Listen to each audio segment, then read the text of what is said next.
Welcome to the Mormon News Roundup, everybody. Thanks so much for joining us on this Sunday night. I'm so glad to have you join me. We've got basically a 4-in-1 episode. We have a huge episode on our hands here. We're going to watch a regular Mormon News Roundup episode. It's going to take about an hour. Then I had an extremely viral video that went out this week called An Open Letter to the Temple Department. It's one of the most viral videos I've ever had. Then we're going to watch Nemo the Mormons. He talks about President Nelson's birthday party, and he gives a really good take. And finally, we're going to give the definitive take on the secret lives of Mormon wives over there. Mackenzie Vance, once again, I can't wait to have you join us. I'm also going to have a little bit of an after show. This is going to be a great episode. Stay with me. The Mormon News Roundup, your go-to source for the latest headlines and critical analysis on all things LDS. Breaking news. Join D-Vay's Mormon News Roundup. That's talent on loan from Kolob every Sunday and Monday night. We will uncover the truth behind the news that matters most to the Mormon community. Greetings, brothers and sisters. Welcome back to another episode of the Mormon News Roundup. It is September 15, 2024. This is episode 131. We have a big episode on tap. We're going to be covering everything in the Mormonism world, everything that is contemporary LDS. We're going to cover it right here, and we're going to do that in an hour. But before we get going, I'd like to welcome onto the program my fabulous co-host, Megan. Megan, how's it going? Wonderful. So great to be here. Hey, thanks so much for joining the Mormon News Roundup. Now, who are you and what are you all about? What is your 1-minute Mormon story? Let's see. I was born in the covenant. I was baptized when I was 8. I got married young. I have 6 children, and I come from a family of 14 kids. So I think that makes me pretty Mormon. I podcast at Generally Unquotable, which I happened upon sort of accidentally, where I also share the news, hopefully every day of the week, Monday through Friday. I think that sums me up in hopefully 1 minute. That's fantastic. Now let's see what we've got here on tap. I'm a big fan of Generally Unquotable. We'll talk about that a little bit more at the end of the podcast here. But what is our agenda here? What are we going to be discussing on today's episode of the Mormon News Roundup? The Cody Temple, President Nelson's 100-year birthday, which has been all over, Mormon sexism, the secret lives of Mormon wives, and Mormon News Roundup poll of the week. Okay, that sounds fantastic. Let's jump right in. This is, we always get some of our news here from the Mormon News cast, and Rebecca Biblioteca is certainly a big-time news lady, and she always reports on the Mormon Temple updates, especially the ones that she's following over there at the Mormonish podcast, including the Cody, Wyoming Temple, the Fairview Temple, the Bakersfield Temple, the Lone Mountain Temple, and every other temple that's going through any kind of consternation, including the Heber Valley Temple. And just recently here, the church has begun preliminary construction work on the Cody Temple in Wyoming, and you can see those prefabricated blocks right there. This was built offsite in Georgia, and those were prefabricated parts of the temple. It's kind of like an IKEA temple, and it is going to be assembled on site. The pieces are already there, ready to go. Let's check out the actual article here. It says church begins preliminary construction here. The neighbors are once again filing an appeal, and you can see these materials for the Church of Jesus Christ of Latter-day Saints that are sitting near the temple site where the facility will be built. After holding off on the project for a year as a judge considered legal challenges, the church says preliminary construction work is underway. Megan, how do you feel about what the church is doing with their temple in Cody, Wyoming? This actually breaks my heart. This is one of the news stories that I started reading a long time ago when it was first happening, before I ever started talking about news online. And so I've been following it for quite some time, and it just makes me sad. I can imagine that those people there are feeling very disheartened. And where the church says that it goes into communities to promote the gospel and the love of Jesus Christ, with these temples, it's bringing them into neighborhoods where they don't want a giant building. And then the residents are left to fight with each other, which is what's happening. And it's actually tearing these communities apart. I feel devastated when I see this. And I am trying to put myself in the shoes of the people who've been fighting against it. And I think probably seeing those blocks come in is really disheartening for them. I feel devastated on their behalf, and I can't imagine living there and watching my view get devastated by these giant Legos. Let's look in the actual article itself here for a minute here and see what's going on there. It says that preliminary construction is now underway on the property. Meanwhile, neighbors have opposed the location, say they'll continue to challenge the project in court. Following a public process that drew hundreds of comments from opponents and supporters, the city of Cody approved the church's plans to build the 10,000 square foot temple near the Olive Glen Golf Course. City officials have cleared the church to start construction back in September when they issued a building permit. However, both the church and the Preserve Our Cody neighborhoods, a group of roughly a dozen individuals who believe the structure doesn't fit in the residential area, appealed the city's decisions. Although they could have begun construction while the cases were pending, the church officials voluntarily decided to hold off while a judge considered the parties' arguments. Last month, retired District Court Judge John Perry sided with the Mormon Church, ruling that the city's Planning and Zoning Board approved the temple plans at its first public meeting on the subject. Perry also tossed the appeals brought by Preserve Our Cody Neighborhoods, finding that they were filed too late. It's in this wake of that August 26 ruling that the church has decided to move forward with the construction. It looks like the church is going to get their way on this one. All legal hurdles have been put aside. The construction materials are already there. It looks like this is going to be green-lighted, just like the church eventually won the Lone Mountain. As far as getting their temples approved, they're batting 1,000. They haven't been denied really by almost anyone at any time. It seems like it's a David and Goliath situation, and Goliath is definitely winning all of these. What's your last thoughts here on the Cody, Wyoming temple construction here, Megan? Yeah, I agree. It's happened in Vegas. It's happening in Wyoming. And I think the church anticipates it will continue to happen. And I'm holding out hope, watching the McKinney, Texas temple, debates going on, but I'm not going to put all of my eggs in that basket. I'm holding out hope, but it is sad to see this just pushing forward. Yeah, for those of you out there, if you could leave us a like, if you could leave us a thumbs up, or leave us a 5-star review if you're listening to this on Apple Podcasts or Spotify, we'd be very grateful for that. Let us know what you think about the church's plans in Cody, Wyoming, in Fairview, and in all of these other locations, and the controversies that are surrounding them. We'd be very grateful for that. And Megan, you found this next article here on a study of Utah women in tech report, religious sexism in Utah. What's going on with sexism in Utah and women? Well, I wasn't surprised by this article, but it does talk about how women in tech in Utah are paid quite a bit less than their male counterparts. And they're also treated the way that the church treats its women. It's very patriarchal. It goes so far that some women even say that the family proclamation is quoted to them at work, making them feel like their place should be in the home and that the men around them believe that they really shouldn't be there. Every single day, pretty much over there on Mormon News Updates, on Generally Unquotable on YouTube, you release an episode. And let's see what you had to say about this particular article over there on Generally Unquotable on YouTube. My boss makes it really, really clear that he is Mormon and believes women's proper place is to stay home once they have children. It's super awkward too, because my team is pretty much all women, said an employee. Have you faced that kind of sexism in either in your content creation or in the workplace or in other situations that you're talking about what this Axios article brings up? Yes. In the last job that I had, my boss was a man, and he was told something about me that he thought didn't fit in the paradigm of his Christian religion, and came into my office and called me out on it. And I had to reply to him, "What you're doing right now, sir, is illegal."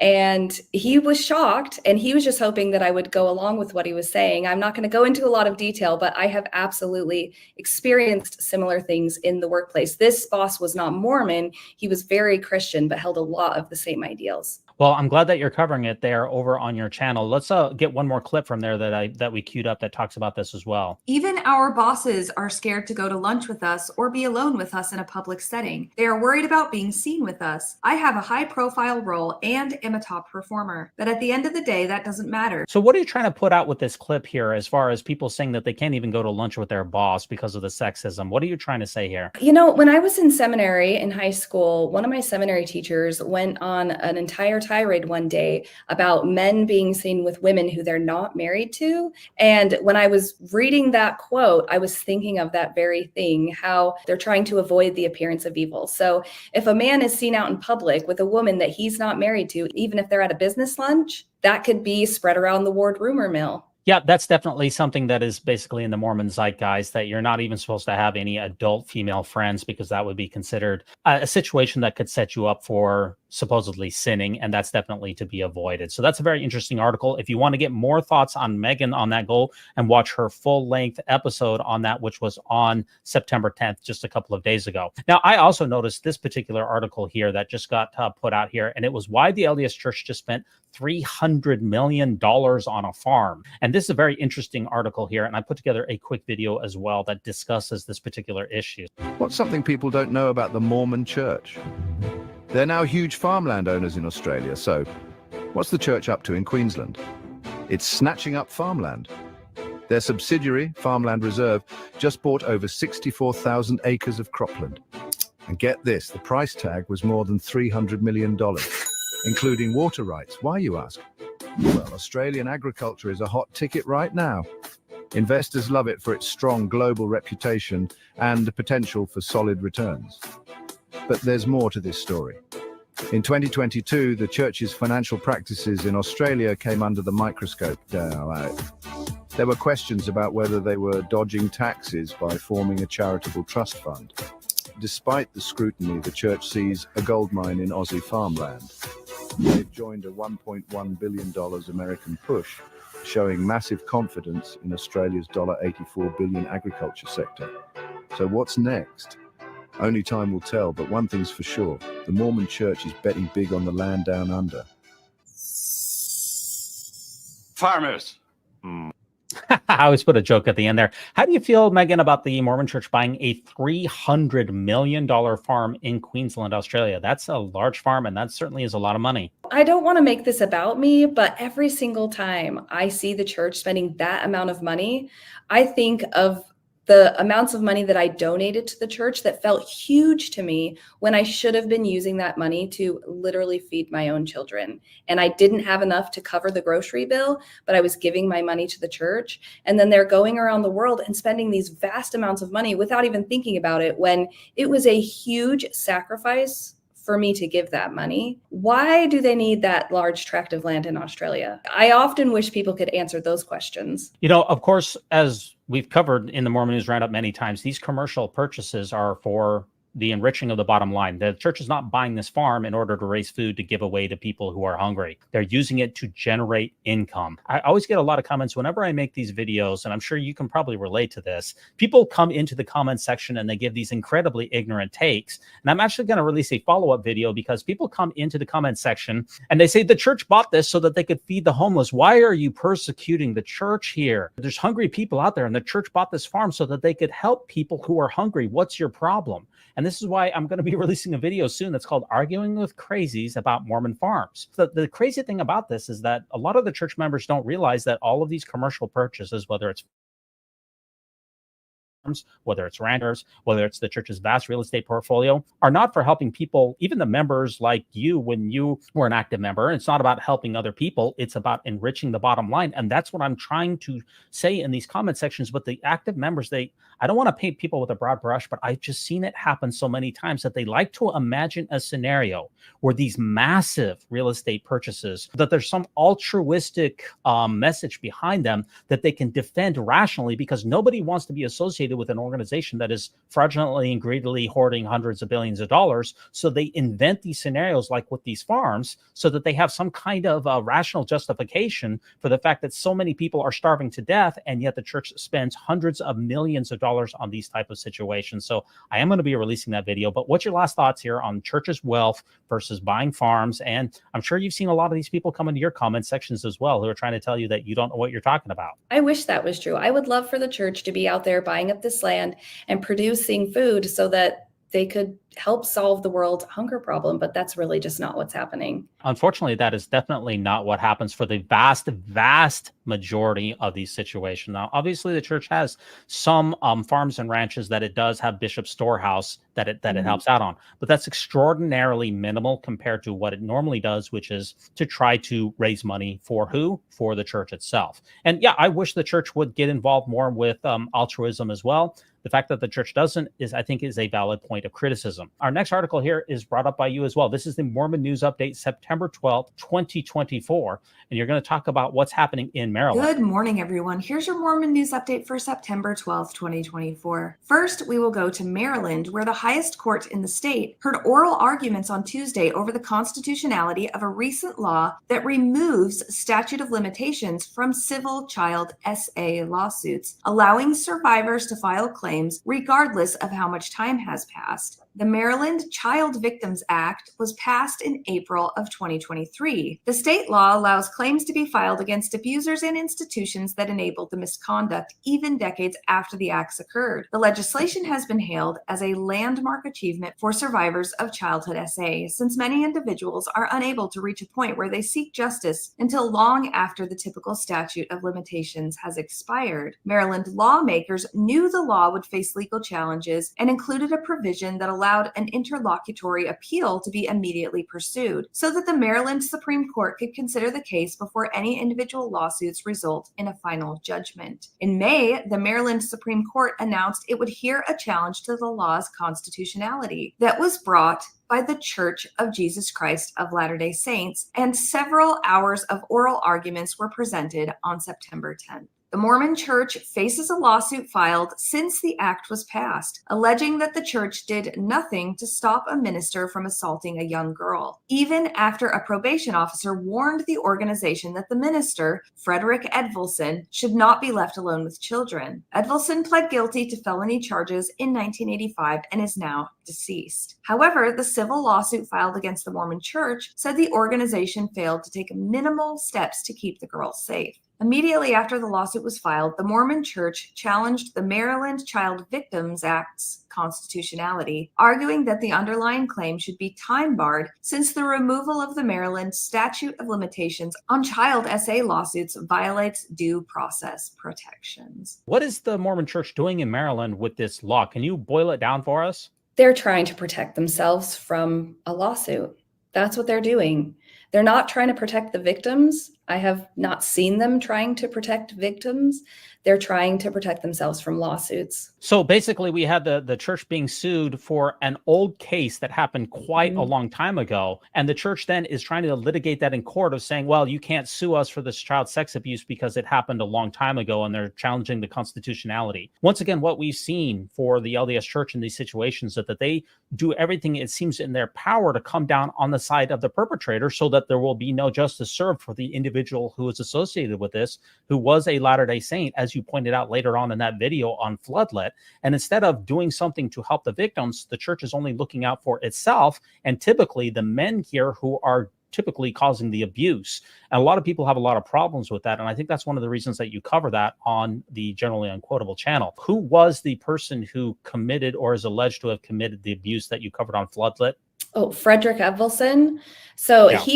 he lived in two different places, Maryland, yes, where they're litigating now, and then moved to Utah. So what happened was he was in Maryland and he was convicted of crimes there, of abuse against children there, or a child at least. And for whatever reason, Floodlit didn't explain, he was not sent to jail or prison. Yeah. And then moved to Utah, where he was allowed to be in the church as if those previous things had never happened. I actually found it not surprising, but also very strange. Yeah, was a Mormon in Utah and Camp Springs in Prince George's County, which is actually near my neck of the woods, convicted 3 times of sexual abuse in Maryland, and then also convicted again while on probation. And yet, according to the lawsuit, from what I've read here, the church did not let the local congregants know that this man had a significant history of sexual abuse, and the leaders allegedly hid the crimes. That is the genesis of the particular lawsuit here. And instead of trying to make things right here, he was a scoutmaster. And of course, the church fought the background checks for people like this and enabled a lot of CSA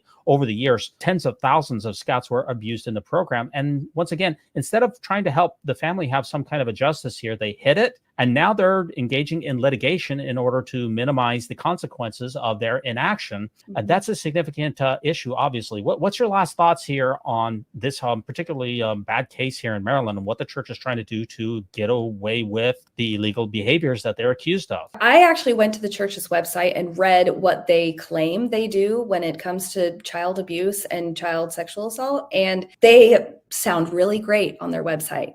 You know, we're going to do this and we're going to contact the authorities if we need to. But then their actual actions here in Maryland are showing that that's not their priority.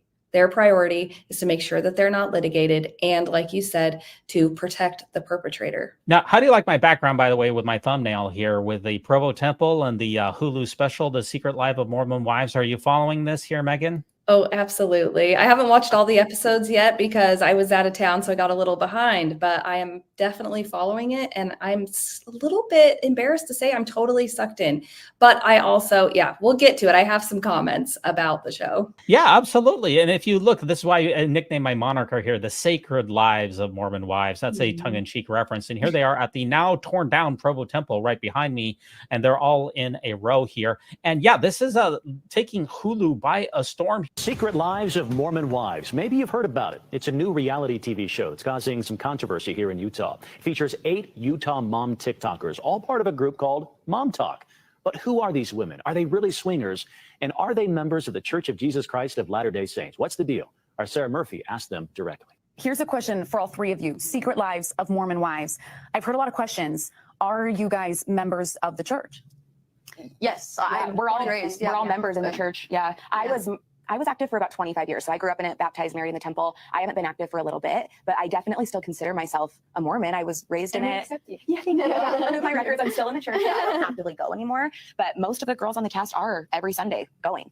So all of us are or have been Mormon. There's been a lot of controversy in the past few weeks since the trailer dropped of people who are also members of the church who claim like this isn't what like my standards look like, and this isn't what a typical member of the church looks like. Talk to me. What do you have to say on that? Well, I think we have to remember what we believe in. And what we believe in is that we are technically all sinners. We're all imperfect, but Jesus is. And that's what the atonement is for. And that's what the gospel teaches is, you know, we look to Jesus to be better. We're not trying to represent anybody specifically, just our stories and sharing that. And I think everyone has a story to tell. And not everyone lives one way. Let's break this down so far. And by the way, I got this off of the Generally Unquotable TikTok page, which is a great page to follow the latest Mormon juicy gossip and also the news.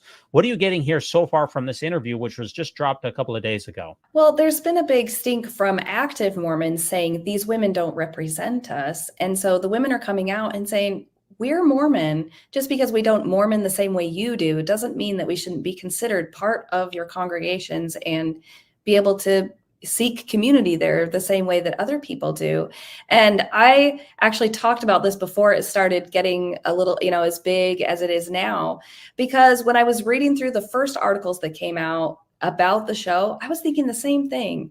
I have lived in a lot of different places as a Mormon, and I have seen the different ways that people interpret the doctrine and live their lives.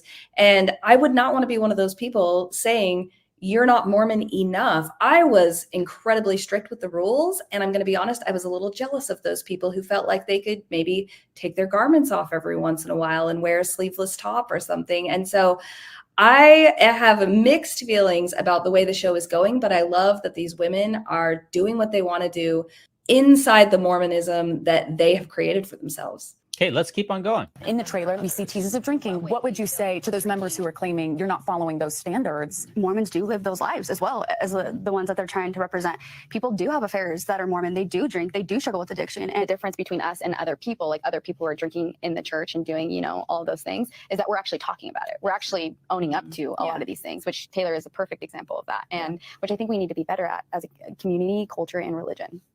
I love the Mormon Church, but there are a lot of rules that we have to follow. We were raised to be these housewives for the men, serving every desire. Have kids by the time you're 21, or in my case, at 16. It's been a few weeks since the trailer dropped. There's a lot of talk about it. How has this been for you guys? Brutal. Yes. Yeah. I think it's more of a personal thing. Like, I've been really going through it. I think just like, I just aired out all of my stuff on national TV. And so I'm really nervous and in that part. And also like, it's very personal stuff, not like of the outside world, but I feel like I struggle like internally with a lot of it still, you know? Yeah. It's a group of Mormon moms making TikToks. If anyone's followed Mom Talk, you know, the big topic is swinging. Talk me through, as much as you're comfortable with, like, what did it look like in this group? How did it get started?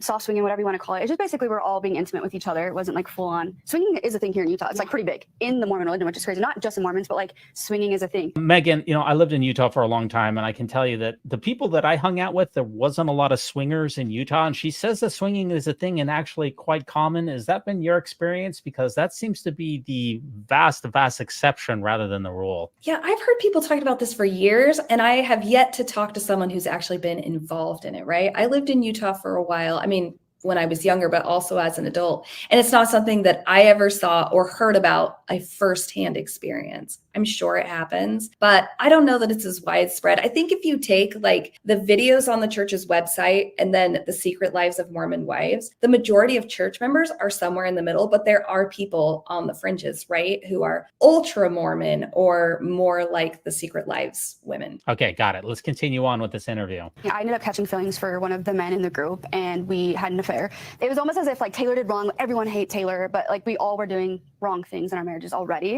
It didn't work out for me. I don't recommend it, but it is a thing, and to each their own. If that works for you, then that works for you, you know?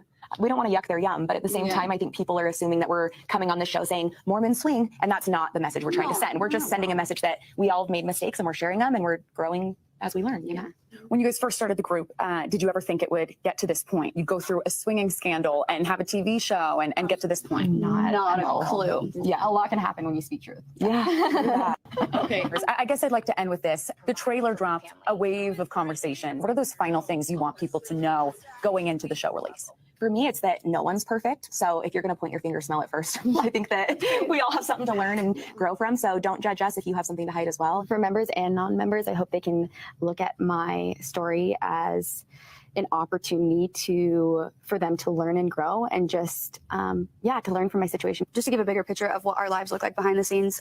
It's really cool because we all have platforms and you get to see so little of it. And I think it's really cool that you get to see all of our stories in there, what really goes on in like real life. Also with the Mormons as well, like kind of opening, that's not always how it looks kind of thing. I don't know. I hope that's what they get from the show, but we'll see. All right, that show is set to premiere next Friday, September 6th. And with the trailer raising questions now, the church, and here's what it says. We understand the fascination some in the media have with the church, but regret that portrayals often rely on sensationalism and inaccuracies that do not fairly and fully reflect the lives of our church members or the sacred beliefs that they hold dear. The true story of our faith is best seen in the countless lives of those who strive daily to follow our Savior, Jesus Christ.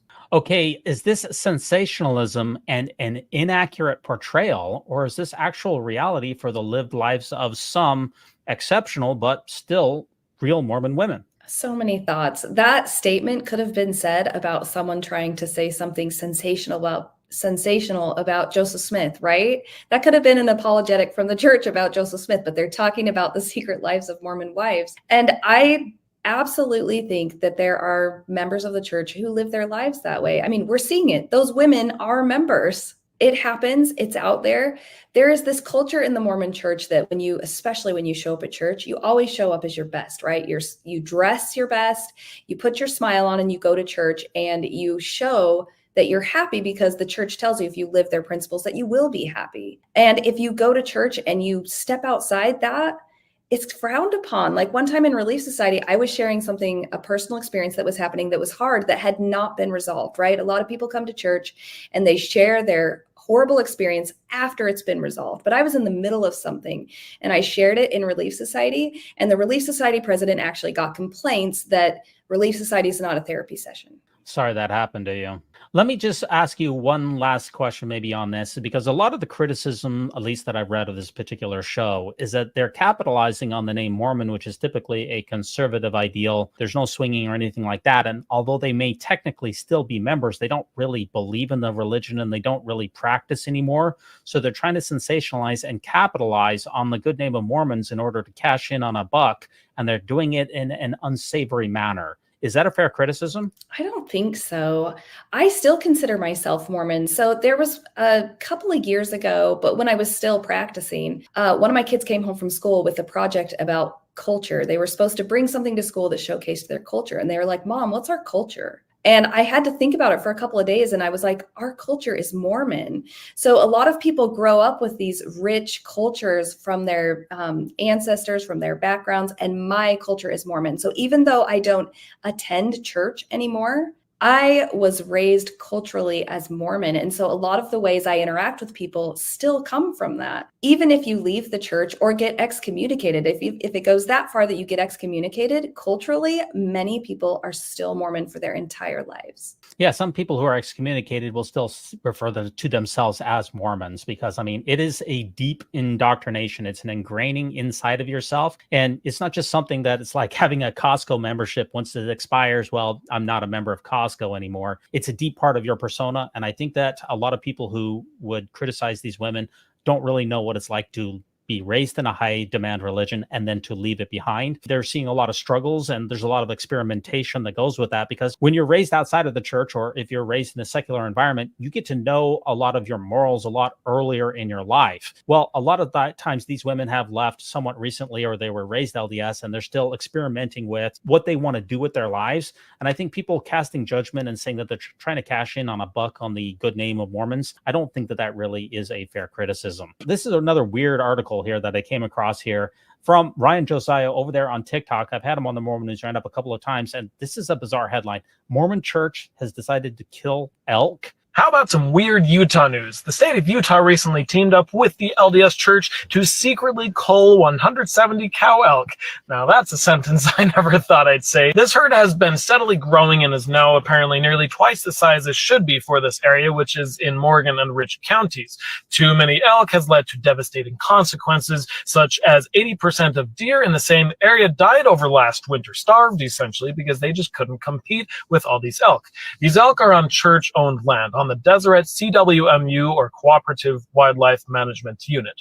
CWMU is essentially privately owned land that has a contract with the government to allow hunters on it, and sometimes they provide additional services too, like guides. So the landowners and the government, or in this case church and state, both make a profit. The Department of Wildlife Resources decided that this herd needed to be thinned, and apparently they've already tried the tactic of just handing out more hunting tags, which didn't work. Essentially sending out too many hunters spooks the elk and they run away, and they get fewer instead of more.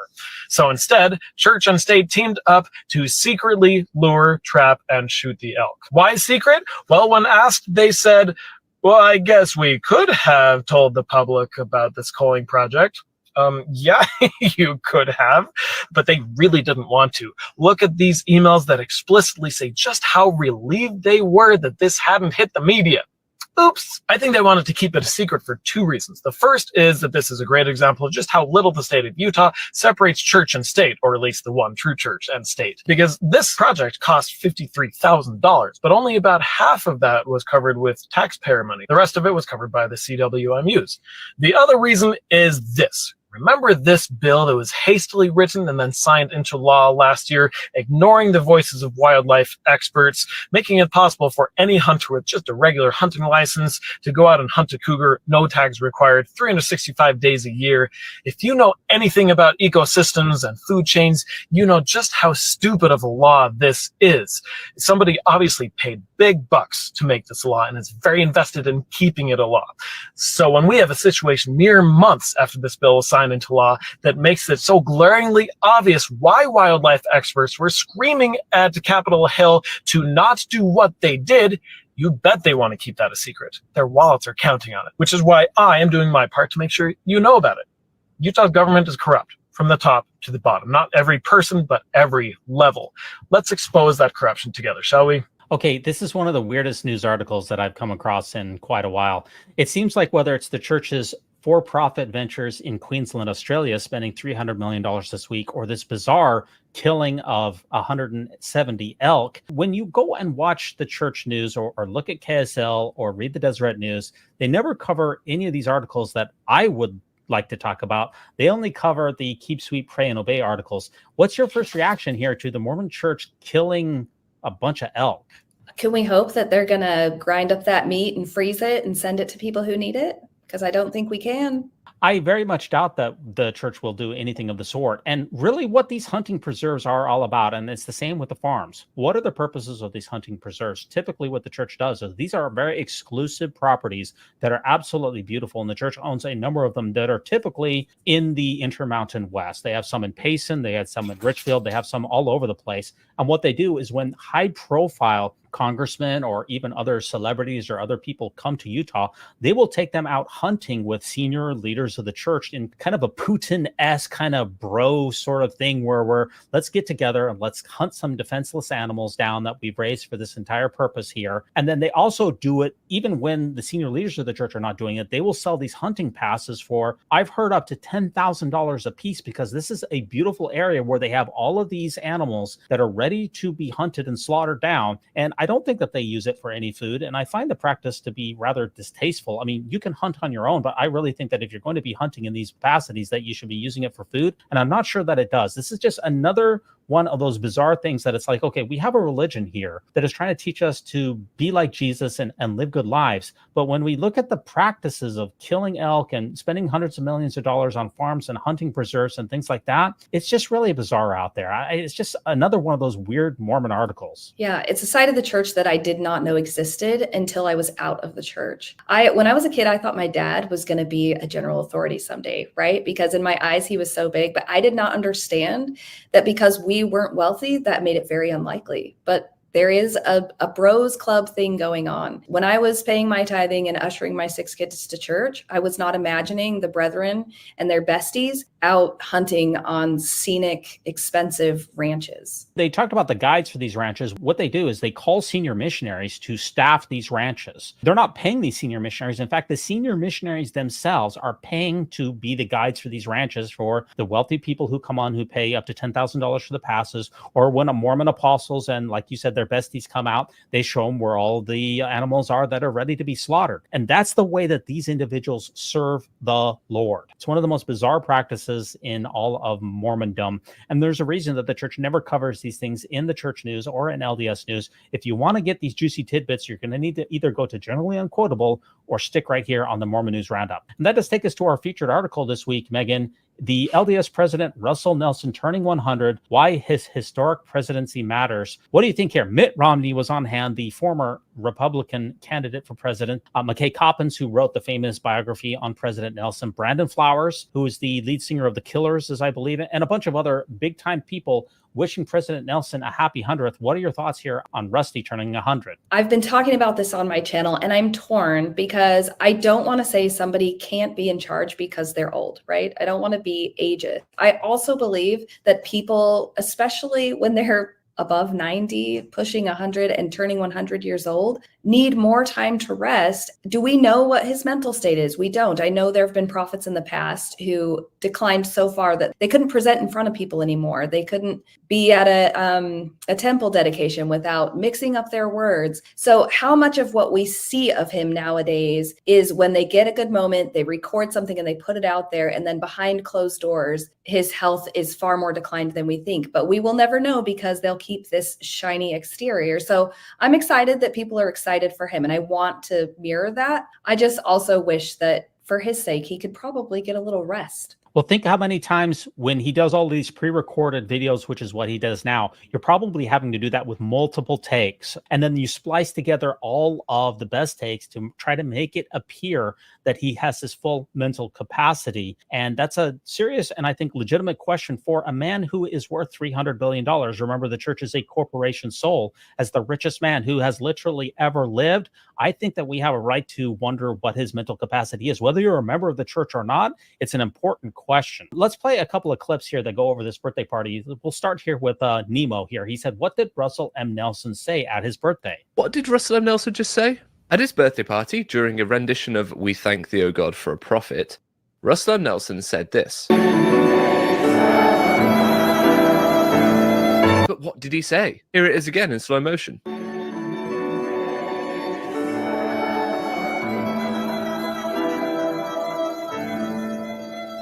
Calling on you lip readers out there. Any thoughts on what he might have been telling Wendy Watson Nelson, his wife, who he leaned over to there, Megan? Oh my word. I don't know. He's like, where should we build a temple next, my dear?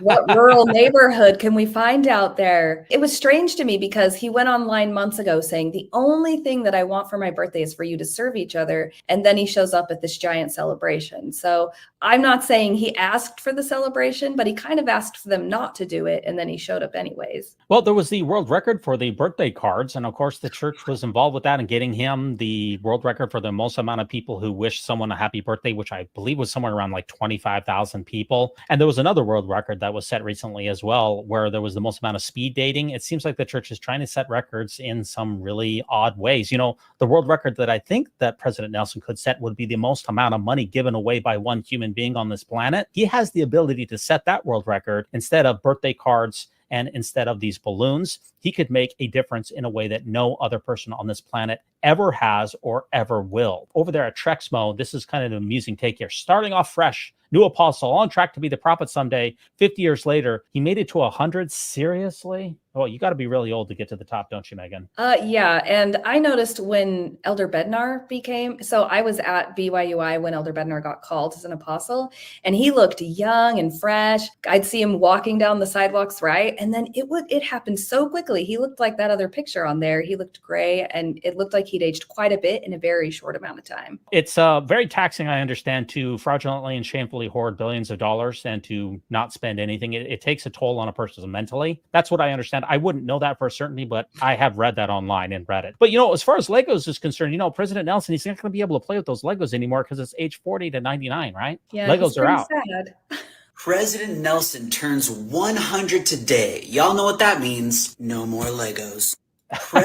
And you tweeted this out on your channel over there. You said these pro-church accounts cannot be stopped. What do you mean by that? They strike me as very juvenile. And by juvenile, I don't mean geared towards teens. I feel like my 11 or 12-year-old might think that was funny. So when they can't be stopped, it means they're coming up with cringy content over and over and over again. You also tweeted this out here on, I follow your stuff. I watch it quite a bit here because your daily Mormon news takes are very, very good here.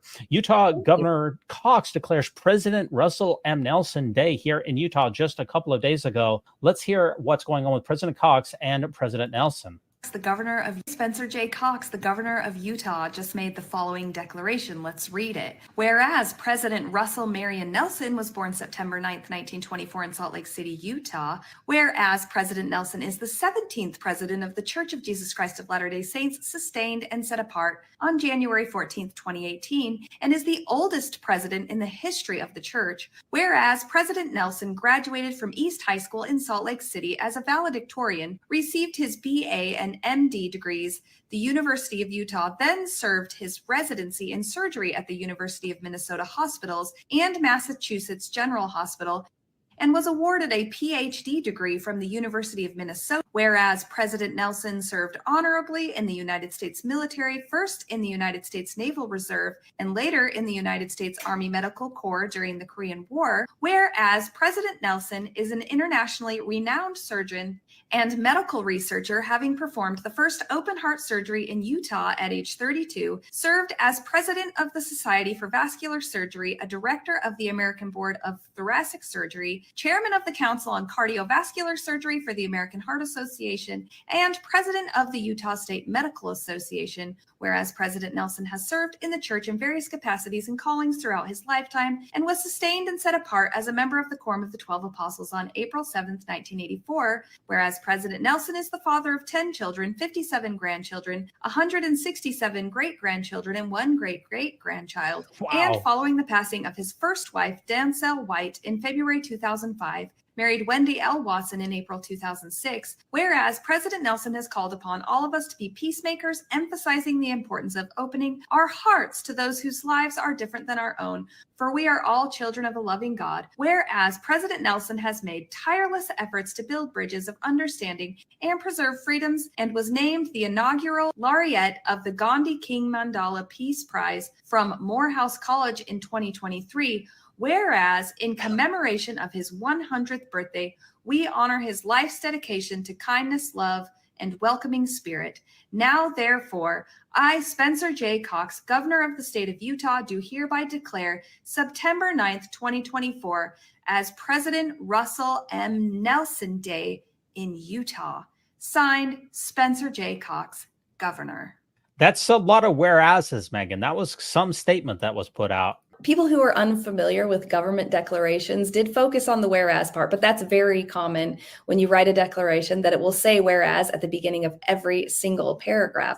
But don't let it distract from the fact that most of the comments I got on that video are like, why are they mixing church and state? So I did think about that a lot. And I was trying to think, if it was a different religious leader in Utah, would the same thing have happened? And I don't know. Very unlikely, that's for sure. Definitely unlikely. And that does take us to our final segment here, which is the Mormon News Roundup poll of the week. And Megan, what is the poll this week? What was Russell Nelson's favorite birthday gift? You bet. Now, we release new episodes of the Mormon News Roundup every single Sunday night at 9:30 p.m. Eastern Standard Time. If you come on over to YouTube at that time, you can interact with your humble host. So we got 10 options.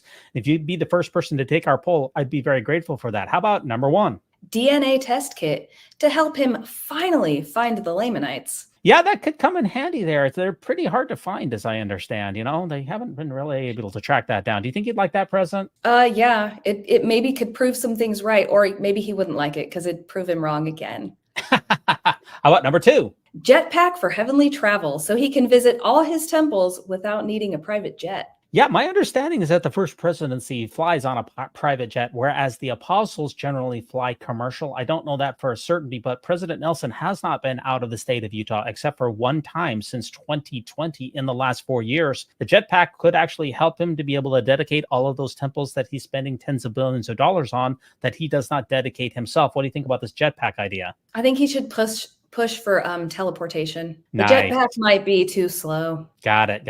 Or how about number 3? Missionary approved Segway, complete with suit and tie decals for easier conference room mobility. Yeah, forget the wheelchairs. The wheelchairs, let's be honest, that's not really that hip, but President Nelson on a Segway, I think everyone could get behind that. What do you think? Oh, absolutely. Especially if he showed up to conference on it. Definitely. I promise you it would trend so fast at the local Costco's in Salt Lake City, it would make your head spin. Or how about number 4? LDS temple monopoly game where every space is a temple and everyone tithes instead of collecting rent. Yeah, that's the great thing about, tithes is that they last forever. Eventually you do pay off your mortgage, but tithing, that's eternal. What do you think about this game idea? I don't know that most people would like it because it seems like everyone loses.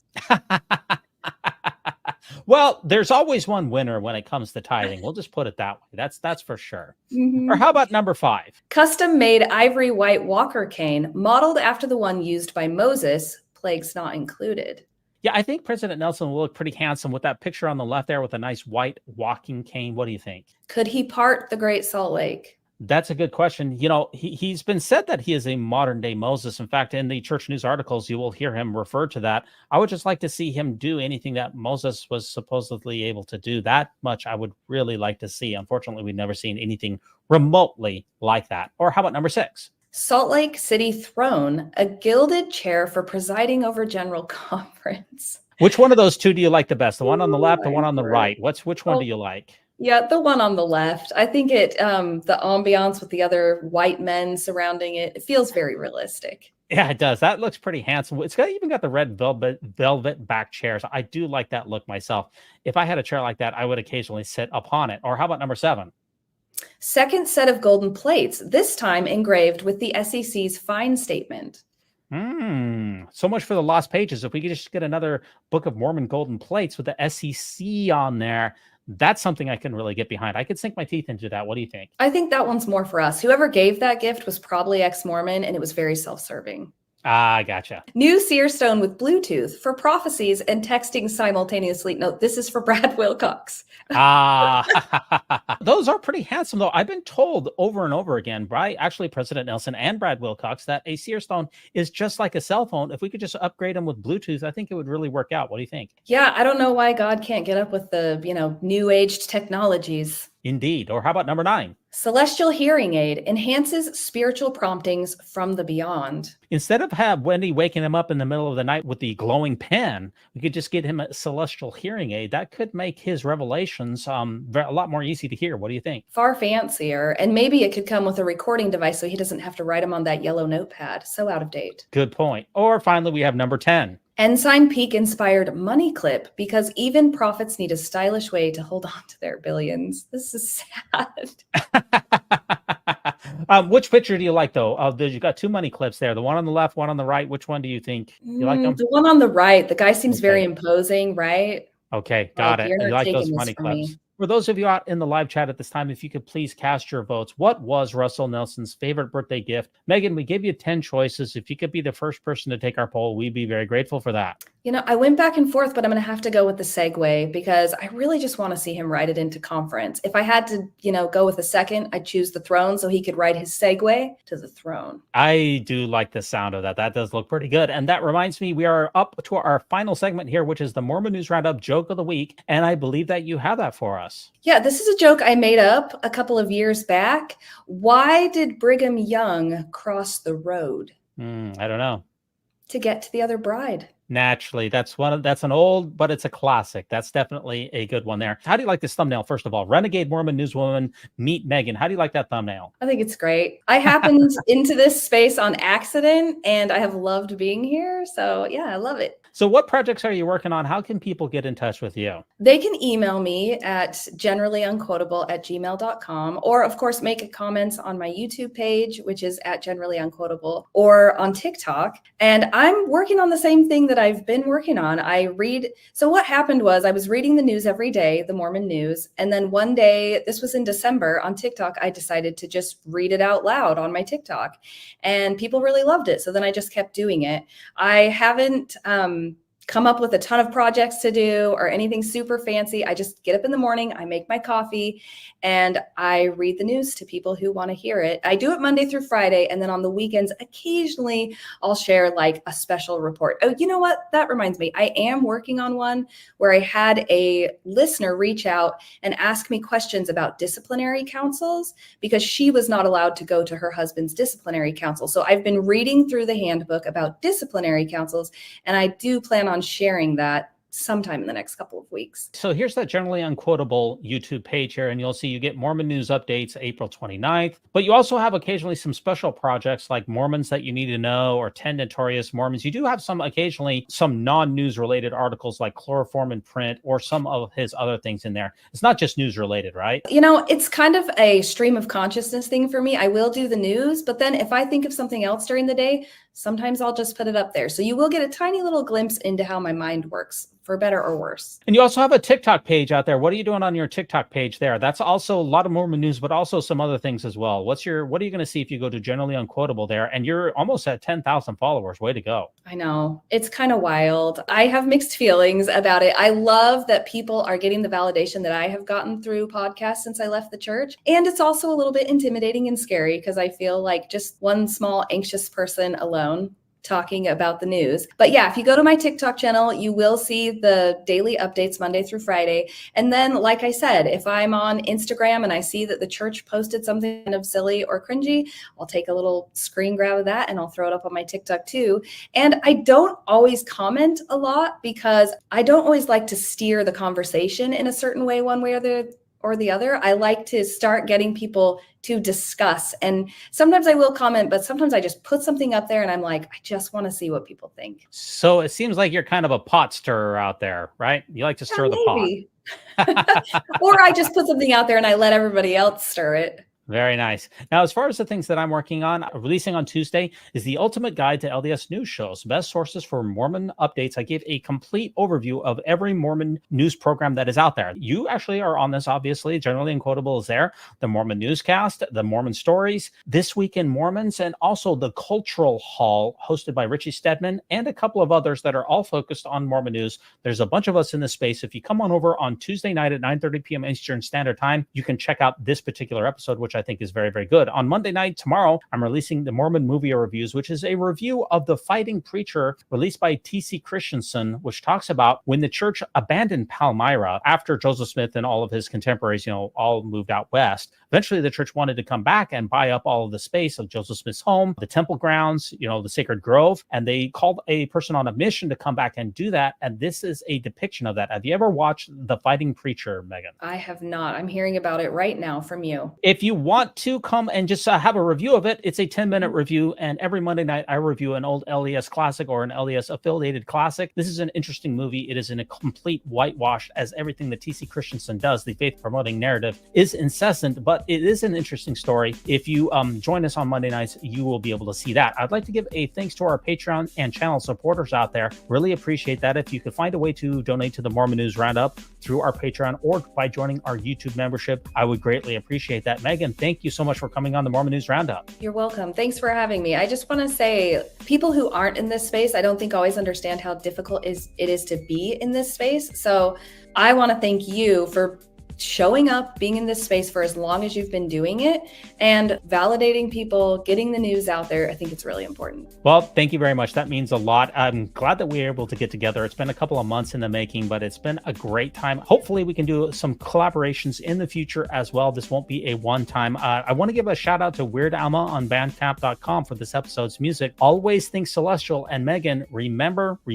No unhallowed hand can stop this podcast from progressing.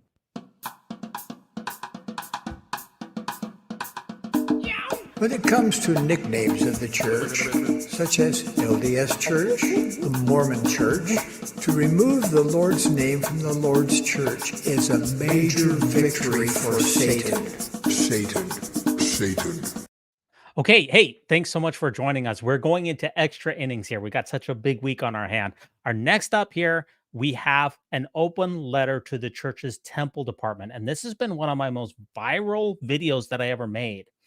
Now, a member of the church wrote this open letter, and I voiced his letter and turned it into a video, and it has really gone viral here. So let me know in the comments what you think about this. We're going to play this controversial open letter right now. Everybody, welcome back to the Mormon News Roundup. I am your host, Steve A's, and that is Talent on Loan from Kolob. Today, we're going to have a really important letter that I'm going to be reading on behalf of Jeff Anderson. It's a letter that touches on some crucial topics that have been sparking a lot of controversy within the Latter-day Saint community. This is a deeply personal message from Jeff, who's been grappling with these issues, and it offers some serious food for thought for members of the church and beyond. But before we delve into Jeff's words, I just want to thank you all for your continued support. Whether you're questioning your faith, standing firm in it, or simply curious about these issues, we're here to explore them together. Make sure to like, subscribe, and hit that notification bell so you don't miss any future content. All right, let's get into it. Welcome to the Mormon News Roundup, your go-to source for the latest headlines and critical analysis on all things LDS. Breaking news. Join V's Mormon News Roundup. That's Talent on Loan from Kolob every Sunday and Monday night. We will uncover the truth behind the news that matters most to the Mormon community. Here is Jeff Anderson's letter. July 3rd, 2024. An open letter to the leaders of the Temple Department. Dear Brent Roberts, Managing Director of the Church's Special Projects Department. Gerald Casse, Presiding Bishop of the Church. Kent Richards, Executive Director of the Temple Department. Kevin Duncan, Assistant Executive Director in the Temple Department. And David Bednar, Head of the Temple and Family History Executive Council. As a lifelong member of the Church of Jesus Christ of Latter-day Saints and current Temple Recommend holder, I wanted to contact you regarding a growing concern I have. As you will see, many individuals have added their names to this letter to show that they share these concerns. Recent actions by the church relating to the building of temples have caused me to wonder whether we are following Jesus' teachings as recorded in Matthew chapter 7, verse 12, which reads, Therefore all things whatsoever ye would that men should do to you, do ye even so to them. For this is the law and the prophets. Or his teaching recorded in several places to love thy neighbor as thyself. Or Jesus' teachings recorded in several other places, including the injunction to love thy neighbor as thyself. I recognize that temples are held sacred by millions of members around the globe, and I'm grateful that I have a dedicated space in which to draw closer to God. I also recognize the church's desire to make the temple more geographically accessible for as many members of the church as possible. However, recent actions leave me wondering whether we, as a church, are looking beyond the mark. On May 3rd, 2024, the church joined the dispute between Wasatch County and a small group of residents to presumably defend its desire to build a Heber Valley temple as planned, but that was without considering the concerns of residents or local ordinances. I believe residents have made it clear that a temple is welcome, but have asked that it comply with local ordinances and be built in consideration of the surroundings and dark sky initiatives. Joining the suit rather than listening to the concerns of residents seems to directly contradict Jesus' teachings in Matthew chapter 7, verse 40. And if any man will sue thee at the law, and take away thy coat, let him have thy cloak also. When disputes arise and we would like to offer a gift to God, Jesus counseled that we must leave there thy gift before the altar, and go thy way. First be reconciled to thy brother, and then come and offer thy gift. If we consider temples as a gift or a sacrifice to God, should we not leave that gift at the altar, be reconciled to our siblings in the Heber Valley area, and then offer a gift that will help all come closer to God, including residents for whom the current proposal is a cause for concern? On March 7, 2024, a letter was sent from Melissa McKinney on behalf of the church, telling some residents of the proposed McKinney temple site that the temple would be built. This letter indicates that plans call for a 2-story temple, and please be assured that this project is consistent with city regulations. My understanding is that the zoning in this area calls for a maximum 35-foot roof height, and that the church has asked for an exemption to that height restriction since the temple has a proposed 65-foot roof peak and 170-foot steeple. If I were a resident informed that a 2-story temple would be built consistent with city regulations, I would not anticipate a building with a 65-foot roof peak and a 173-foot steeple. The way this letter was sent to residents provides only vague information and misleads recipients to believe that the temple will meet current city regulations and makes me extremely uncomfortable and has very understandably made residents feel deceived. In March or April, the Fisco Stake Presidency and Sherman Stake Presidency sent a letter to the members of those stakes at the direction of Jonathan Cannon, the local Area 70, asking the members to communicate to the planning manager, Israel Roberts, that the height of the steeple of the temple is part of our religious observance. I was surprised to read these words since even as a lifelong member, the steeple has never been a part of my religious observance. My family and I had the pleasure of attending the Paris Friends Temple open house cross before it was dedicated, and we noticed that it does not have a steeple at all. The lack of steeple did not interfere with how close we felt to God in the temple that day, nor does the lack of steeple interfere with a religious observance within that temple. Church members worship in at least 3 other temples, namely Laie, Hawaii, Mesa, Arizona, and Cardston, Alberta, that do not have steeples, and countless small congregations within the church meet weekly in rented houses, school cafeterias, and other spaces without steeples. I myself attended powerful meetings in such spaces during my 2-year mission for the church. To now say that a steeple, and especially the height of the steeple, is part of our religious observance does not seem accurate.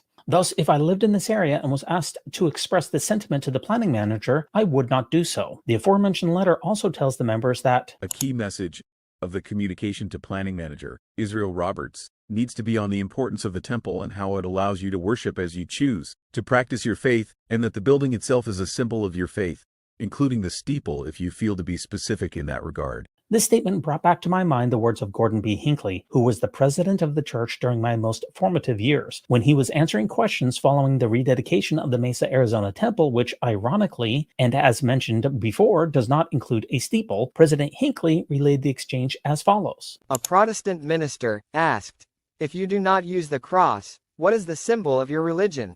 I replied that the lives of our people must become the most meaningful expression of our faith and, in fact, therefore, the symbol of our worship. The symbol of our faith must be the way that we follow Jesus' counsel in Mark chapter 12, verse 31. On May 14, 2024, an attorney representing the church in the Las Vegas Planning Commission asserted that the size of the building, including its tall walls, are necessary symbols of faith, as well as it is important to the religious services that temples have very high walls and ceilings. Also, the temple's large, beautiful, and grand exterior symbolizes the hope, faith, and peace and strength provided by God. I can't help but think about where the first endowments were administered 180 years ago on the upper floor of the Red Brick Store in Nauvoo, Illinois. There was nothing large, beautiful, and grand about the exterior or interior of that building. Were those ordinances any less valid because of the ordinary, dim, and small nature of the building? Another room that comes to mind is that upper room where Jesus administered the Last Supper to his disciples. Surely there was nothing large, beautiful, and grand about that room either. And yet the attorneys stated in the same meeting that for members of the Church of Jesus Christ of Latter-day Saints, temples are literally houses of the Lord Jesus Christ, designed to honor and symbolize his life, mission, and teachings. If this is the case, would the temple not better honor and symbolize Jesus' life, mission, and teachings if we treated the residents of these cities where the church would like to build temples with love, respect, and forthrightness? This letter is sent out of sincere concern and love for the Church of Jesus Christ of Latter-day Saints. I fear that current actions, as well as others relating to these and other temples, do not align with President Russell M. Nelson's counsel. If you are serious about helping to gather Israel and about building relationships that will last throughout the eternities, now is the time to lay aside bitterness. Now is the time to cease insisting that it is your way or no way. Now is the time to stop doing things that make others walk on eggshells for fear of upsetting you. Now is the time to bury your weapons of war. Let us show that there is a peaceful and respectful way to resolve complex issues and an enlightened way to work out disagreements. The actions of the church and parties acting on the church's behalf are having a devastating impact on the relationship members within the impacted communities have with their friends, neighbors, and community. Rather than being interested in and open to the message our church and its members would like to share, people are on guard, cautious, and even suspicious. Rather than the temple being seen as a light on a hill sharing the good news of the gospel, it is seen as something forced upon a community against their will and despite their misgivings, concerns, or even local laws and regulations. Individuals feel deceived rather than uplifted, forced rather than loved, and ignored rather than included. It is difficult for individual members to follow President Nelson's counsel to be peacemakers when the church is taking such contentious actions and even asking members locally to participate. Some church members receiving this instruction feel like they are left to choose between following the counsel of their priesthood leader or following their understanding of the teachings of Jesus of Nazareth. Following the priesthood leader would mean ignoring concerns of residents as well as the laws of the land, namely the 12th article of faith. We believe in being subject to kings, presidents, rulers, and magistrates, in obeying, honoring, and sustaining the law. It would also mean misrepresenting certain aspects of our temple, faith, and worship, making some feel like they can't answer the temple recommend question of, quote, do you strive to be honest in all that you do, end quote, in the affirmative. But ignoring these requests or speaking out against them means risking losing access to the temple at all, since one of the temple recommend questions is, quote, do you sustain the other general authorities and local leaders of the church? Members of the church should not be put into this position. Our hope is that temples globally, and specifically in the communities of McKinney, Texas, Lone Mountain, Nevada, Heber Valley, Utah, Bakersfield, California, and Cody, Wyoming can and will be seen as representing the truth that all are alike unto God. This is not currently how the temple is seen. If we want to change this, I believe one critical step is that we must be more Christ-like in the way we plan, propose, and integrate temples into communities around the world. Sincerely, Jeff Anderson, Gainesville Stake, Virginia. Add your name publicly or anonymously here, and it has been signed by quite a few people. There you have it, folks. That was Jeff Anderson's letter. Powerful, right? There's so much to unpack here, especially when it comes to questions surrounding how the church is approaching its temple construction. Now I want to hear from you. What are your thoughts on what Jeff had to say? Do you agree, disagree, or have your own experiences to share? And are you going to sign his petition? Drop your comments down below and let's get the conversation started. As always, thanks so much for tuning in. And if you haven't already, be sure to like, subscribe, and hit that notification bell so you stay in the loop on all things in the Mormon news. We've got more important content coming your way, so stick around. Always think celestial, and remember, no unhallowed hand can stop this podcast from progressing. Yet to see that temple spire is reaching to the sky.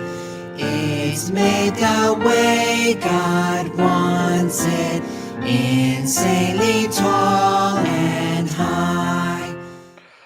That was a good letter. Thanks. Shout out to Culch there on the music there. I love to see the temple spire. He has a full parody video that goes along with that. Very amusing stuff. I also snuck that into the beginning of that video, by the way, which most people probably didn't notice. But yeah, I put that out there. This video that you just watched has gotten a lot of traction out there. You know, it's really resonated with people, and it really polarizes people in the comments section. I think it's one of my best work. I'm getting better as a podcaster, getting better as a content creator, but voicing that for Jeff was a pleasure. I was really glad to do it, and I'm getting better at this, so I really enjoyed it. Now, we got two last segments here. Our first up here is Nemo, the Mormon. He's going to be taking us through Russell Nelson's birthday party.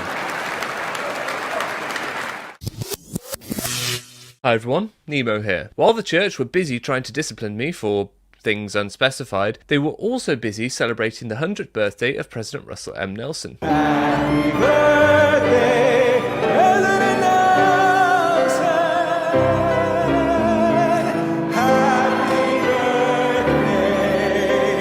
to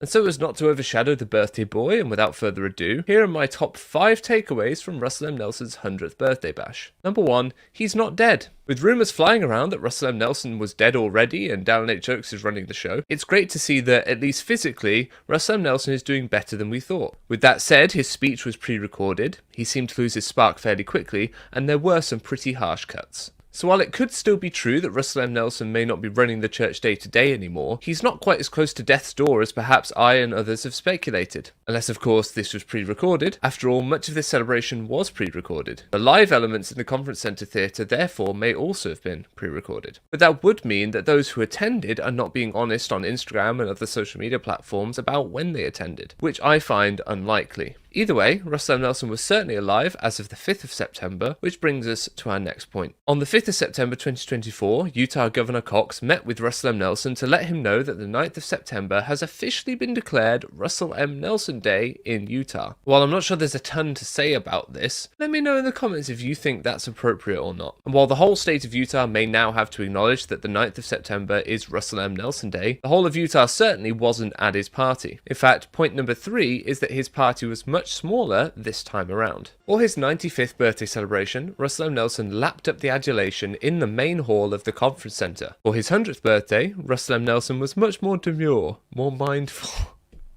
Sorry, that's really going to date this video. But the scenes were more muted. Dan Late Jokes managed to get his daughter a gig playing the violin, but it was a far cry from the multiple live groups and the hosting by local newscasters that we saw on his 95th birthday. It was in fact much more like a church meeting than a birthday party, I'd say. One part of it that was like a birthday party was the two older relations sat reminiscing about the birthday boy. What an odd conversation this was. He's a very loving leader, yes. He's easy to love. And they treated us to this gem. To be in a room or in a meeting or in a conversation with President Nelson just gives you the opportunity of experiencing what it would be like to be with the Savior. Wow. He is the Savior's representative, and he is our role model. Being with Russell M. Nelson is like being with Jesus. Henry Bjaring also mentions something really interesting here about temples. But actually, the temple building is a lot the same. As I say to myself, that he would, I mean, previous prophet, the prophet Joseph was worried about the finishing of the temple right at the end. They've always cared about, but the degree to which President Nelson has done it, and he's done it on a spiritual basis of saying we've got to offer the covenants to people that are far away from temples. It's the ordinances that make the difference. Let's not be extravagant. Let's make the buildings lovely. It's the ordinances to make them available. This got very close to undermining the church's current argument on the need for grandeur and size when it comes to temples. Overall, Henry Bjaring seemed to be struggling in this exchange with Dan Late Jokes, and he isn't the only person who is struggling. Our fifth point is that Jeffrey R. Holland is not doing very well. He's starting to sound like Boyd K. Packer when he was unwell. Honoring President Russell Marion Nelson. In doing so, I represent all members of the Quorum of the 12 Apostles. He also made what could have been a Freudian slip that unveils who's really in charge now, talking about President Nelson's administration in the past tense. Surely history will note that of the many marvelous characteristics visible in the Nelson administration, one quality that was almost invisible was the warm and productive unity that Russell M. Nelson maintained between the First Presidency and the Quorum of the 12 Apostles. Of course, I could be reading too much into that, but it certainly caused my ears to perk up. So there we are, those were my top 5 takeaways from Russell M. Nelson's birthday. It was just a quick video to please the algorithm gods while I prepare to fight for my membership. To stay up to date with all that, be sure to subscribe, and if you don't know what I'm on about, click just here. I hadn't watched that before, but President Nelson looks very, very old, as you would expect from anyone who's 100.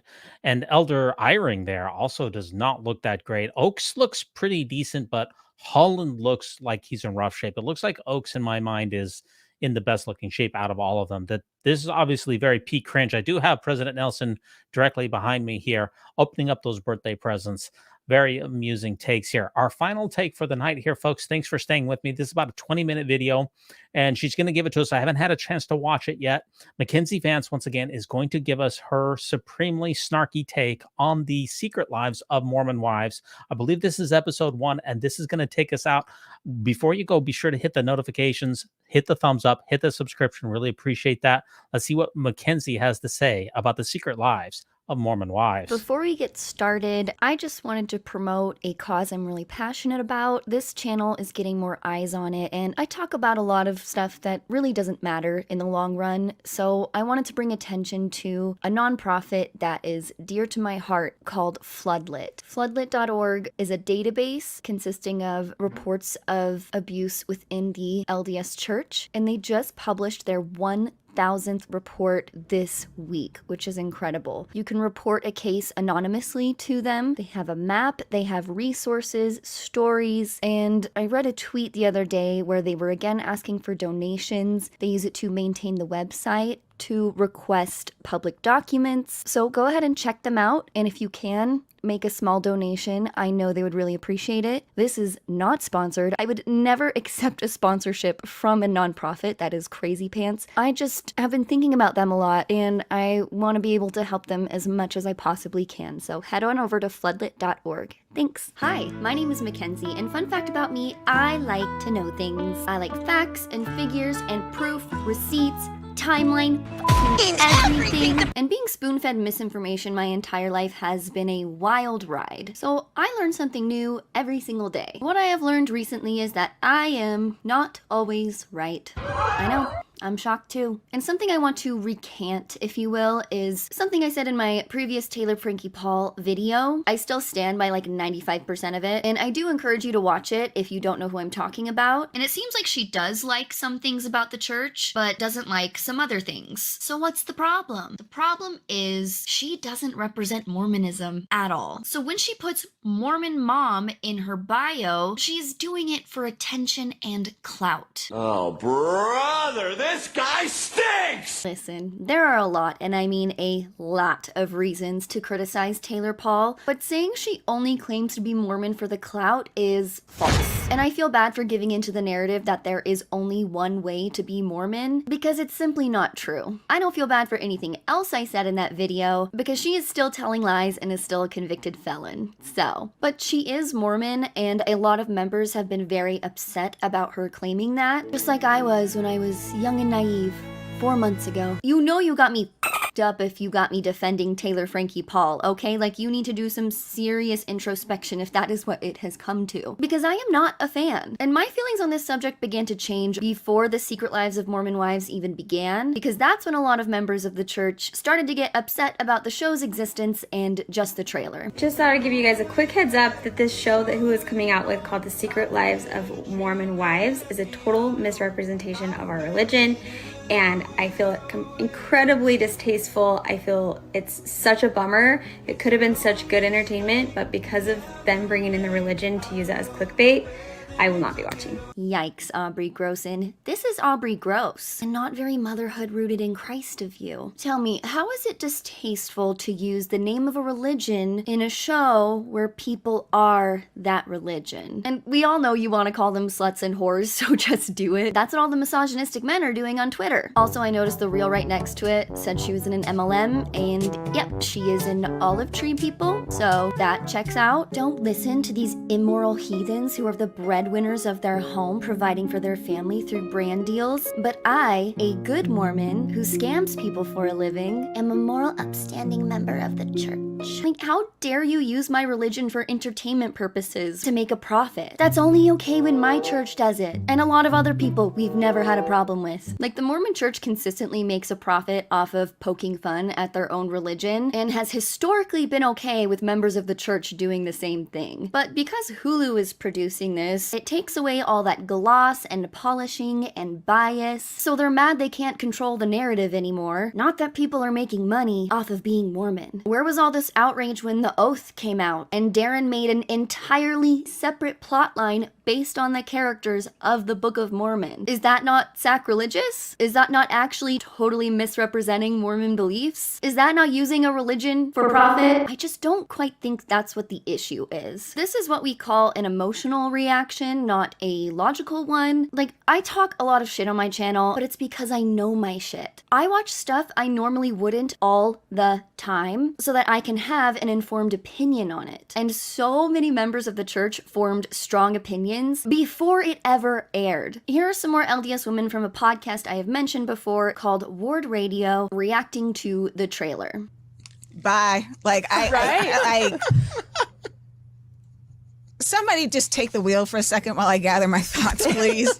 Okay, well, it gets better. So then they all start swinging with each other, Megan. You lie like a dog, Brittany. No, they all get drunk, party, and they swing. Brittany is, in fact, and I'll use Megan's word here, lying like a dog. Or should I say she's ignorant to the facts, since, again, she hasn't watched the show yet. But none of the women, including Taylor, are swingers. Taylor was the only one who ever participated in swinging, and that was back in 2022, over 2 years ago. So I do blame the production team because bringing up the swinging scandal in the show at all is really obnoxious, but it seems unfortunately a lot of people fell for it because not everyone is as chronically online as I am. So I understand the need for the show to give a little backstory, but it's old news and the show completely fudges the timeline and make it seem like everything with Taylor just happened yesterday. So yes, the trailer is clickbaiting, just not the things you think it's clickbaiting about. First of all, the title of the show. Friends and family, if you're new to our faith, welcome. We are no longer called Mormons. We are members of the Church of Jesus Christ of Latter-day Saints. So first and foremost, please know that this show has nothing to do with our faith. Unfortunately for everyone mad about the show title calling them Mormon, stay mad. 7 out of the 8 cast members are Mormon. The only one who is ex-Mormon is Jesse, who grew up in the church. The rest identify as believing members. And 4 of them are active, faithful members of the church. They're going to church, praying, getting priesthood blessings, baby blessings, wearing garments, going to the temple, and abstaining from alcohol. But you would only know these things if you actually watched it. So, bummer. I definitely encourage each and every one of these ladies to actually watch the show, and I would be genuinely interested to hear if their opinions change, because we all know Aubrey Gross isn't watching it. So, this is my only hope that at least one person will before commenting on it. And let's quickly address the whole "we aren't Mormons anymore" talking point. Going back to Aubrey's video, my favorite comment under that was, if the church has nothing to hide, why does it matter? The church doesn't even use the term Mormon anymore, so the marketing also shouldn't offend anyone within the church, yet you all choose to be offended. Are we not following David Bednar's talk about choosing not to be offended? You're misrepresenting the church, and I find it distasteful. The funniest thing about this all is that the current church administration, more specifically Russell Nelson, denounced using the word Mormon in October of 2018. It's something he has been trying to do since he was an apostle in 1990, where he gave a talk about how he did not like the word Mormon. Thus shall my church be called in the last days, even the Church of Jesus Christ of Latter-day Saints. We feel that some may be misled by the too frequent use of the term Mormon Church. And then Gordon B. Hinckley was like, no, I love being a Mormon. While I am thankful for the privilege of being a follower of Jesus Christ and a member of the church which bears his name, I am not ashamed of the nickname Mormon. And so when someone asks me about it and what it means, I quietly say, Mormon means more good. So when Russell Nelson got the keys to his new fancy corporation, he just drove it right off the cliff, marketing-wise, and just let everyone else pick up the pieces. They did a whole rebrand, and Russell called the word Mormon a, quote, victory for Satan. When it comes to nicknames of the church, such as LDS Church, the Mormon Church, or the Church of the Latter-day Saints, the most glaring omission is the absence of the Savior's name. To remove the Lord's name from the Lord's church is a major victory for Satan. But getting people to stop calling members of the church Mormon didn't really work. He tried it though. Unless he kicks the bucket, then they might just pretend all of this never happened, which they're really good at. Book of Victory for Satan. It makes no sense marketing-wise and even less sense morally. Mormon is not a derogatory word. It is an umbrella term for people of a certain faith that has over 70 sects since its inception in 1830. The most popular being the Church of Jesus Christ of Latter-day Saints. Then there's the RLDS Church, or the Community of Christ, which has the female prophet. There's the FLDS Church, which still practices polygamy in those compounds, but also has many different factions underneath it, including the AUB, or Apostolic United Brethren, which Cody Brown from Sister Wives is a part of. My point is, they embraced the nickname Mormon for almost 200 years, spent millions of dollars on a marketing campaign called I'm a Mormon. You could get a little card and pass it out to people. And now the church says they no longer answer to that name. But oh, would you look at that? A second a TV show uses it, they come running and say, don't believe it, it's all lies. I thought you guys weren't Mormon anymore. That's weird. I had issue with this because the temple is sacred to me. And I felt like, I felt like they are using it in a way that is A, an advertisement to make money, and B, mocking the things that we hold sacred. Christ flipped tables, Joy. Yes, absolutely. I was gonna bring that up because, last time people were at the temple trying to do things to make money, Jesus Christ came in and flipped some tables. Like, you do not mess with sacred spots. They're so close to getting it. I can feel it. Just kidding, they're not. A quick reminder that LDS temples do sell things inside of them for a profit. They rent out various temple clothing. They also have a cafeteria that is not free. And all of this is for members who already paid to get in. Because you have to pay tithing, which is 10% of your income, in order to have a valid temple recommend. So I agree, Jesus should come down and start flipping tables and cafeteria trays. And as far as I can tell, all of these ladies have been through the temple at one point or another, whether it was just baptisms or getting married or getting sealed to their kids. To just assume that none of them have had a sacred experience in the temple is really messed up to me. Like, you don't own feeling a spiritual connection to the temple. To me, this brings up the thought of excommunication, in that excommunication is a loving thing. It is a, hey, you're not living up to these promises that you made. Let's take away these promises, and then you won't be hurt more for not living up to what you've promised to do.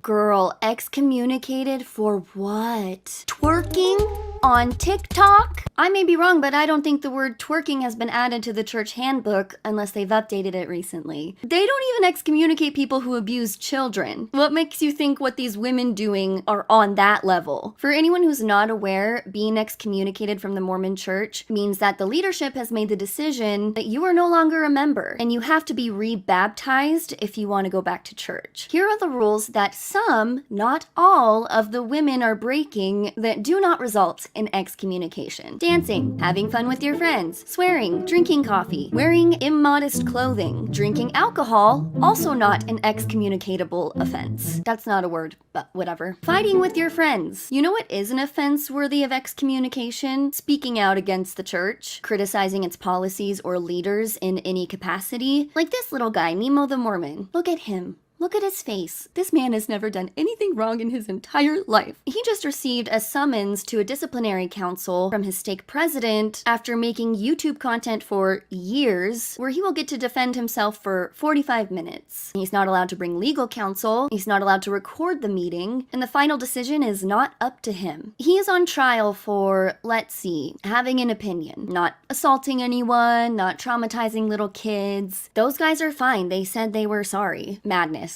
Absolute madness. I am so happy that I can now judge people by their actual character and not how Mormon they are. It's just exhausting. You can have a person that's technically a bad Mormon still be a better human being than the best Mormon member of the church. Like, whether someone is an active Mormon or inactive Mormon, the keywords there are Mormon, doesn't really determine how good of a person you are. When you are publicly calling for the excommunication of certain people and not others who supposedly represent your faith, it really makes me want to throw up. I feel like the anger is misplaced. There are actual predators and dangerous people within the church, and people are like, oh, well, we believe in the atonement. We believe in repentance. But these women? Fuck that. You're drinking coffee and you're wearing a sleeveless dress. Not only can you not sit next to me at sacrament meeting, you are going to hell. Jesus is not for you. Sorry. It just feels like a whole, you can't sit next to us deal. And I hate using the word mean girl. I think it is sexist and stupid. Just normalize calling women assholes. We don't call men mean boys. We just call them douchebags. And you're being a douchebag when you are telling these women that they are not welcome in your church. I thought the church was supposed to be for everyone. My bad. I forgot that it's about image and looking good and not actually being a good person. There is no such thing as a perfect person or a perfect member of the church. If you are, I have a stone for you with your name on it. Jesus said it, not me. Take it up with him. I also found this Instagram reel that says this show is actually proof of a Book of Mormon prophecy. I'm sure this won't be infuriating at all. The Book of Mormon predicted this behavior in Helaman chapter 1. In verse 11, it talks about a group of Nephites that swore by their everlasting maker to tell no man, to keep secret the ungodly things that they were doing. What's interesting is they believe in God enough to swear by him. Meaning these aren't atheists. These are people that understand the gospel that are not living the gospel. And in verse 12, it tells us that these people are among us. It tells us that these people mingle themselves among the people in a manner by which they cannot be found. Meaning they blend in. But just because you're a member of the Church of Jesus Christ of Latter-day Saints does not mean that you are living the gospel of Jesus Christ. But I think the bigger lesson in this story is there a version of this that you have or I have in my life that needs to be reconciled with God today? Bitch, it's a play on words. All of these women before this show aired were successful influencers who were not shy or quiet about their lifestyle. They did not keep anything a secret. Sorry, my fucking camera died. What was I yelling about? Oh yeah, people next to you in church are secretly not living the gospel. Are you telling me you could be sitting in the pews next to someone who swears? Our church is just about loving everyone and Jesus. Just kidding, it's about judgment and paranoia and gatekeeping. And again, before the show aired, the Mormon Church felt the need to also call these women sluts and whores, but in a very nice way. The church's statement is titled, "When Entertainment Media Distorts Faith," and says, "Some portrayals are fair and accurate, but others resort to stereotypes or gross misrepresentations that are in poor taste and have real-life consequences for people of faith." People of faith, like the ones on the show? Those people? Oh, you didn't watch it? Yeah, of course you didn't. Why would you? Well, this is not new. A number of recent productions depict lifestyles and practices blatantly inconsistent with the teachings of the church. To which lifestyles and practices are inconsistent? You're not gonna say? You're just gonna make generalizations and assumptions, which is what you accuse other people of doing all the time? Got it. Others irresponsibly mischaracterize the safety and conduct of our volunteer missionaries. They're talking about that new movie called The Heretic, which again, hasn't come out yet. So how do you know? It's supposed to be a horror movie starring two sister missionaries and they get kidnapped by Hugh Grant. That again, the church nor myself has seen. I think anyone with a working brainstem is aware that this is not happening on a regular basis, but they do be going around and knocking on strangers' doors. So, what about that isn't accurate? It's two Mormons portrayed as the victims. I thought y'all loved that shit.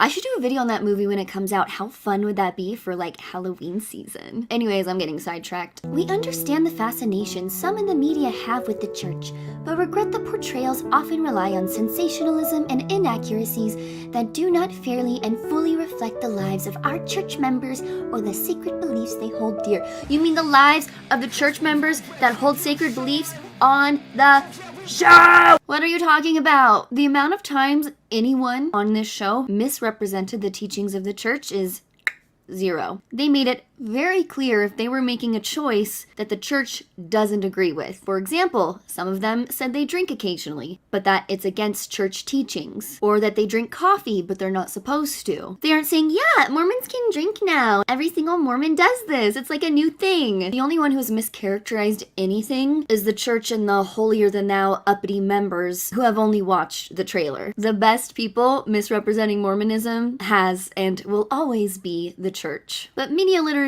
is a scarcity nowadays, and you can call me a hero if you want, a saint even, but I'm only human, just like you, and I watched every single episode. I almost stopped watching after the first one because it was a whole lot of nothing and they talked about stuff I already knew about, but I pulled the courage from deep within myself to rival that of only our bravest Marines, and I have notes on the entire 7 hours of the season. So in part 2 of my little mini-series on this mini-series, we're going to talk about what it portrays and what it doesn't portray. There were surprisingly so many moments that were extremely relatable from anyone who has grown up Mormon, and they get into some heavy topics, but yeah, it's also a lot of dumb stuff, a lot of petty drama, and if you don't like reality shows, yeah, you're not gonna like this one. I'm a bit of a reality show connoisseur because I don't leave my house, and I give it like a solid 8 out of 10. But Taylor's still the worst. Don't forget it. Make sure you're subscribed, turn on those notifications so that you do not miss part 2. You're not gonna wanna miss it. Rexy and Trixie do not want you to miss part 2. It would make them extremely upset. Say goodbye to Trixie and Rexy. Say goodbye to me. Bye.